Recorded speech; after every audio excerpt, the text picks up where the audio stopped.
11 Things I No Longer Believe in After 70. Reaching 70 is a profound journey filled with lessons learned, cherished experiences, and beliefs reshaped.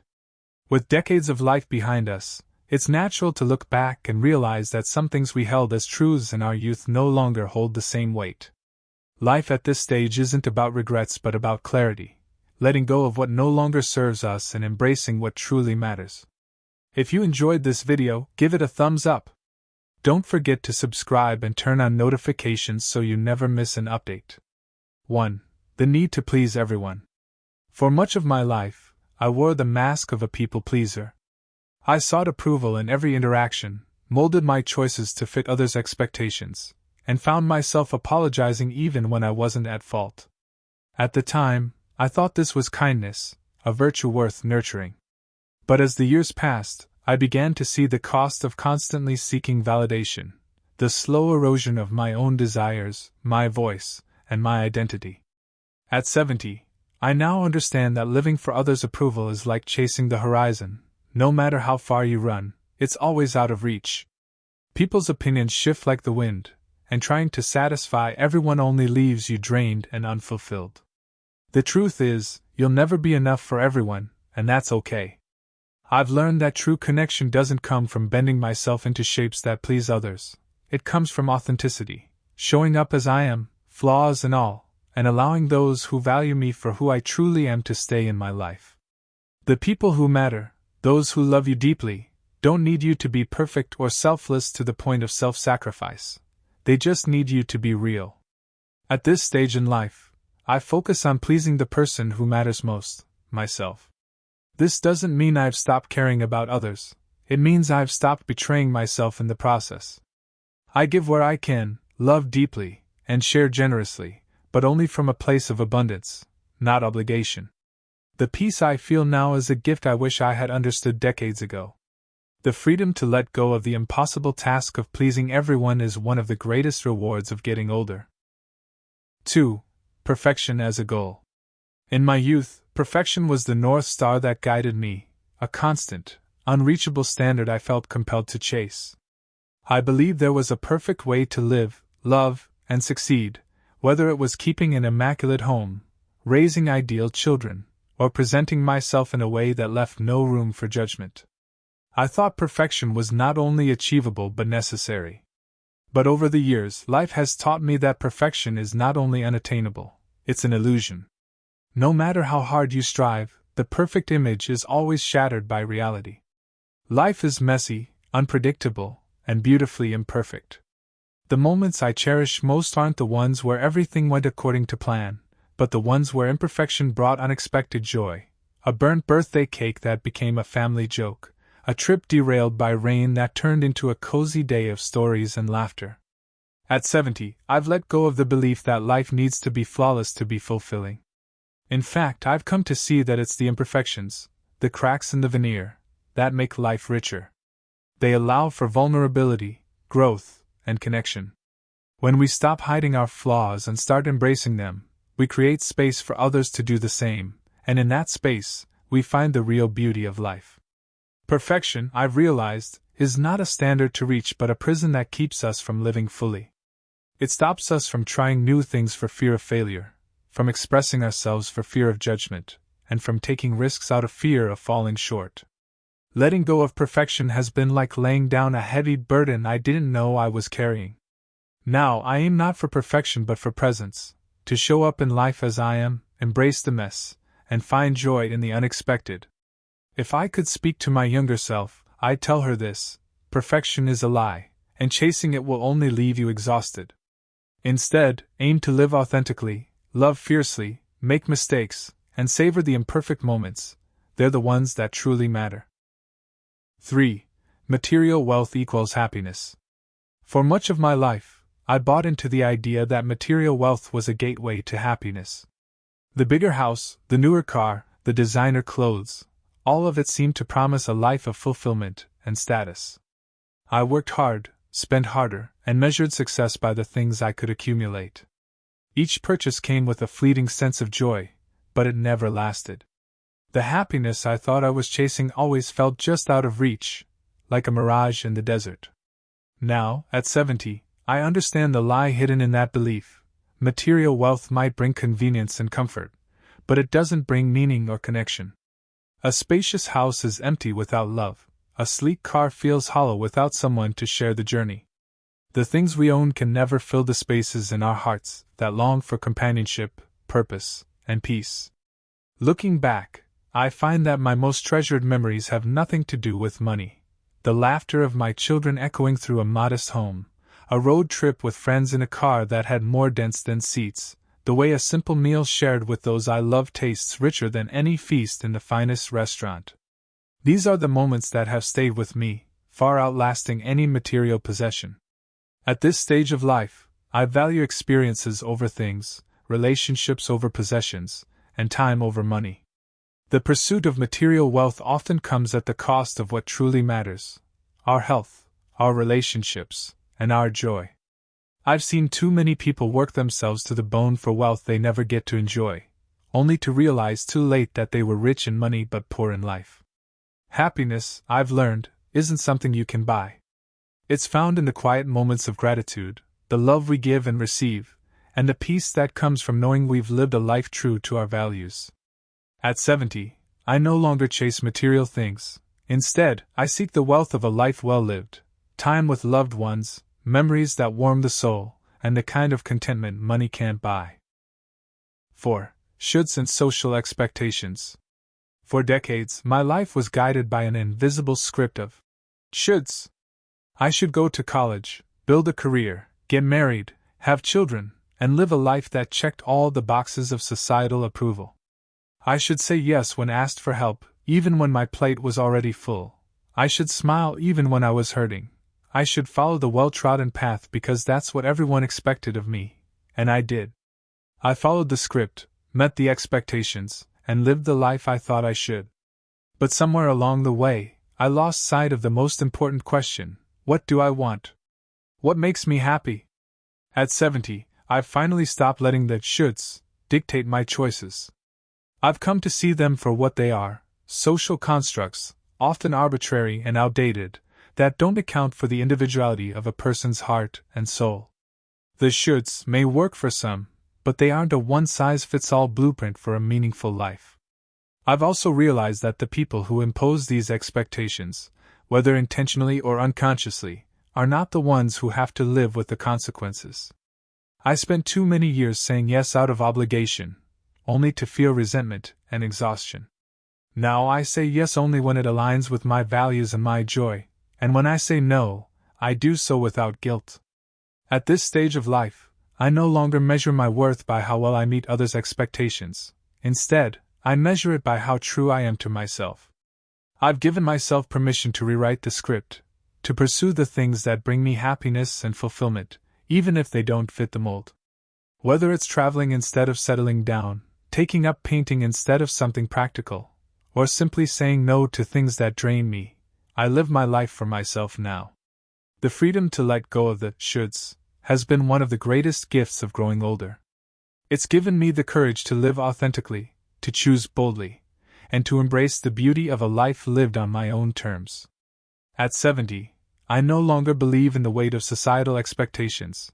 Instead, I believe in the power of listening to my heart and living a life that feels true to who I am. 5. Time as infinite. When I was younger, time felt endless. There was always tomorrow, a tomorrow to mend relationships, chase dreams, or simply enjoy life's simple pleasures. Days blurred into weeks, weeks into years, and I moved through life with the quiet assumption that I had all the time in the world. The future felt like a vast, uninterrupted stretch of possibilities waiting for me to catch up. But as I grew older, the illusion of infinite time began to dissolve. Each passing year brought the sobering realization that time is the most finite resource we have. At 70, I no longer take for granted that there will always be another tomorrow. The truth is, life is fragile, unpredictable, and achingly short. We don't know how many moments remain, and that understanding has shifted how I live each day. This isn't a cause for despair but a call to presence. Knowing that time is limited has made me more intentional with how I spend it. I no longer squander hours on trivial worries or meaningless pursuits. I've stopped saying, someday, to the things that truly matter, calling an old friend, writing that letter, watching a sunrise with no agenda but to marvel at its beauty. These are not grand gestures, but they are moments that make life rich. I've also let go of the belief that time heals all wounds. Time, by itself, is passive. Healing comes from the effort we put into forgiveness, closure, and moving forward. Relationships left untended don't naturally repair themselves over time. They wither. I've learned to act while I can, while the people I love are still here, and the opportunity to say what matters still exists. At 70, I treasure time not as an infinite resource but as the most precious gift I have.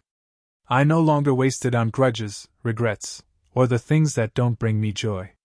Instead, I invest in love, kindness, and moments that make life worth living. Time may not be infinite, but the beauty it holds is boundless if we choose to see it. 6. Conflict without resolution. In my younger years, I believed that holding on to resentment or anger gave me power. I thought that unresolved conflicts, whether with friends, family, or even myself, were just part of life. Some wounds felt too deep, some wrongs too egregious, and I justified my silence or distance as a way of protecting myself. I believed that time alone would eventually dull the pain and that avoiding confrontation was easier than facing it. Now, at 70, I see conflict without resolution for what it truly is, a burden that weighs down the soul. Carrying unresolved anger or hurt doesn't protect us, it chains us to the very pain we wish to escape. I've learned that holding on to resentment is like drinking poison and expecting the other person to suffer. It drains our energy, our joy, and our peace. Letting go of conflict doesn't mean excusing bad behavior or pretending nothing happened, it means freeing ourselves from the grip of bitterness. Sometimes it's about having the hard conversations, acknowledging hurt, seeking understanding, and extending forgiveness where it feels right. Other times, it's about making peace with the fact that some people won't change, some apologies won't come, and some wounds will remain. In those moments, forgiveness becomes an act of self-care, a way of saying, I choose to set this burden down. There's also a kind of resolution we must find within ourselves. I've had to forgive myself for mistakes I made, words I wish I could take back, and opportunities one let slip by. Self-forgiveness has been one of the hardest lessons to learn but also one of the most liberating. Carrying guilt serves no one, releasing it opens the door to grace. At this stage in life, I no longer have the energy or desire to let unresolved conflicts take up space in my heart. Instead, I prioritize peace, both with others and within myself. I've found that resolution doesn't always mean reconciliation, but it always means freedom. At 70, freedom from the weight of anger and regret is a gift I give myself daily. 7. The need for constant productivity. For most of my life, I believed that my worth was tied to how much I could accomplish. Productivity became my measuring stick for success, and I wore busyness like a badge of honor. Whether it was advancing my career, keeping a spotless home, or saying yes to every obligation, I was always striving to do more, achieve more, and prove my value to the world. Rest felt indulgent, laziness felt shameful, slowing down felt like falling behind. But as the years have passed, I've come to see the emptiness in that belief. The relentless pursuit of productivity leaves little room for the things that truly matter: relationships, reflection, and simply savoring the moment. At 70, I no longer believe that constant productivity is a requirement for a meaningful life. In fact, I've realized that some of the most profound moments happen in the quiet spaces where nothing is being accomplished. The truth is, we are not machines. Our purpose is not to churn out results but to live deeply, love freely, and experience the richness of life in all its forms. I've learned to embrace rest not as a luxury but as a necessity. Rest gives us the strength to keep going, the clarity to see what truly matters, and the presence to enjoy the beauty that surrounds us. This doesn't mean I've stopped doing the things I care about, it means I've redefined what productivity looks like. Sometimes it's as simple as spending an afternoon reading a book, walking in the park, or having an unhurried conversation with a friend. These moments don't generate accolades or checkboxes, but they fill my soul in ways no accomplishment ever could. At this stage of life, I no longer equate my value with how much I do. I see my worth in the love I give, the kindness I show, and the moments of joy I create. The need for constant productivity is a lie that steals our time and peace. Letting go of that belief has allowed me to truly live. 8. Youth as the pinnacle of life. For much of my life, I believed in the cultural narrative that youth is the best time of life. We're told to cherish our younger years because they're the peak, the time when we're strongest, most beautiful, and full of potential. This belief creates a quiet fear of aging, as though life diminishes with every passing year, and the best is always behind us. But now, at 70, I see just how wrong that narrative is. Youth has its joys, but it also comes with uncertainty, insecurity, and the weight of trying to figure out who you are and where you belong. The years that have followed, each filled with lessons, experiences, and hard-won wisdom, have brought a depth of joy and peace I could never have understood in my youth. At this stage of life, I've let go of the belief that aging is something to fear.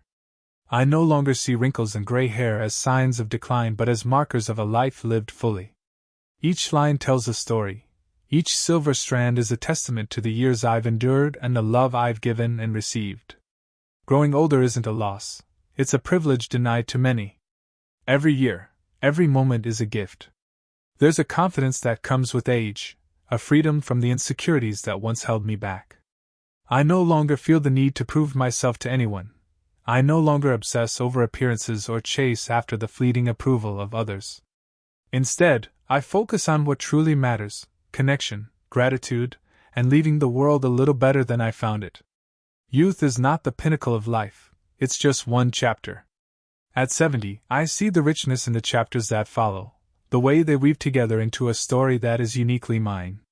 The later years bring their own kind of beauty, a beauty rooted in wisdom and acceptance, in the quiet contentment of knowing who you are. I wouldn't trade this stage of life for anything. 9. Unquestioning belief in authority. In my younger years, I believed in the steadfastness of authority. I trusted institutions, leaders, and the systems they upheld, thinking they had the collective best interest at heart. Whether it was political figures, religious leaders, or even societal norms, I rarely questioned the motives or the structures that guided my life. I assumed that those in power must know what they were doing and that their authority was inherently just. But decades of life experience have opened my eyes to the flaws, biases, and self-interest that often underlie authority. Authority, I've learned, is not inherently right or wise, it is human, and humans are fallible. People in power can be driven by ambition, ego, or greed just as much as by a genuine desire to serve. Institutions can become rigid, failing to adapt to the needs of the people they were created to support. Traditions, while comforting, can sometimes hold us back from progress. At 70, I no longer believe in unquestioning loyalty to authority. Instead, I've learned to ask questions, to think critically, and to trust my own judgment. Blind obedience is a dangerous path. It robs us of our agency and our ability to discern right from wrong. It's not about being distrustful of everything. It's about being discerning, about holding authority accountable, and about seeking the truth even when it's uncomfortable. This change in perspective hasn't made me cynical. It's made me free. Free to challenge outdated ideas, free to align with values rather than hierarchies, and free to carve my own path. True respect, I've realized, is earned through integrity and transparency, not through titles or tradition. And true authority is shared. It uplifts, it listens, and it evolves. At this stage of life, I hold on to these truths as I navigate a world that is always changing. 10. Fear of aging itself. When I was younger, the idea of aging loomed over me like a shadow. I feared the loss of youth, the slowing of my body, and the inevitable passage of time. Aging seemed like a thief that would rob me of beauty, strength, and relevance. Society reinforced this fear with its relentless celebration of youth, and its silence about the value of growing older.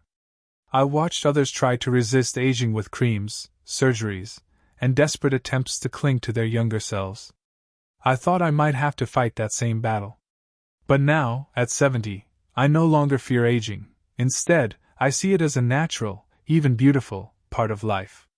Growing older has brought me a kind of freedom I never knew was possible. I've let go of the pressures of appearance, the weight of comparison, and the endless striving for what society deems success. Aging has allowed me to strip away the superficial and focus on what truly matters: love, connection, and the legacy I leave behind. There's a peace that comes with embracing age. Each year is a gift, a privilege denied to many. My wrinkles are not something to hide, they are maps of my journey, etched with the laughter, tears, and wisdom of a life well lived. My body may not move as swiftly as it once did, but it carries the strength of endurance and the grace of survival. While my reflection may have changed, the person I see in the mirror is more authentic, more grounded, and more at peace than ever before. For aging isn't something to fear, it's something to embrace. It's not the end of vitality, but a shift in focus. I've traded youthful ambition for a quiet confidence, the rush to achieve for the joy of simply being. I no longer fear the passing of time because I've learned to cherish the time I have. Each day is an opportunity to love deeper, to laugh louder, and to leave the world a little brighter. 11. The illusion of control. For much of my life, I believed in control, the idea that if I worked hard enough, planned well enough, and made all the right decisions, I could shape my life exactly as I wanted. Control felt like safety, a way to guard against the chaos of the unknown. I clung to it tightly, thinking that meticulous planning and unrelenting effort would ensure stability, success, and happiness. But life, as it does, taught me otherwise. Unexpected twists, unplanned losses, and moments of sheer unpredictability have shown me that control is more illusion than reality. The truth is, no matter how carefully we plot our course, life unfolds in ways we can't always predict or influence.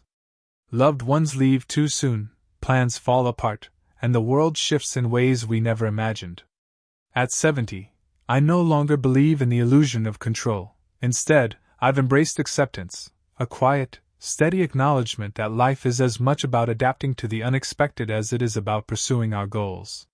This doesn't mean giving up on dreams or living passively. It means learning to flow with life rather than fighting against it. It means finding peace in uncertainty and understanding that letting go of control doesn't mean letting go of hope. What I've learned is that the only thing I can truly control is my response. I can choose to face challenges with grace, to seek joy even in difficult times, and to find meaning in the twists and turns of life. This shift has been liberating. I no longer carry the weight of needing everything to go perfectly. I've learned to trust the journey, even when I can't see the destination. Life is a dance between intention and surrender, and at this stage of life, I've come to cherish the beauty of that balance. Control may be an illusion, but acceptance is a gift that has brought me peace, resilience, and a deeper appreciation for the unpredictable, wondrous nature of life. Final thoughts. At 70, I find myself lighter, not in the physical sense, but emotionally and mentally. Letting go of these outdated beliefs has been a gift, freeing me to live authentically and joyfully. Life may not be perfect, but it is rich, meaningful, and mine to embrace. If you're reading this and find yourself at a similar stage of life, I encourage you to reflect on the beliefs you've outgrown. What have you let go of? What lessons has life taught you? Sharing these insights not only enriches our own journey but can inspire others as well. Here's to the clarity, wisdom, and freedom that come with 70 and beyond. These lessons are meant to inspire you to live fully and authentically. Now, I'd love to hear from you. Take a moment to reflect and share one thing you've learned and plan to apply in your own life. Let's support each other on this journey toward embracing these truths. If you enjoyed this video, please leave a comment with one thing you've learned. If not, feel free to comment with 0. Your feedback means a lot to us. Don't forget to like, share, and subscribe to our YouTube channel for more content like this. Thank you for watching, and here's to living life on your own terms.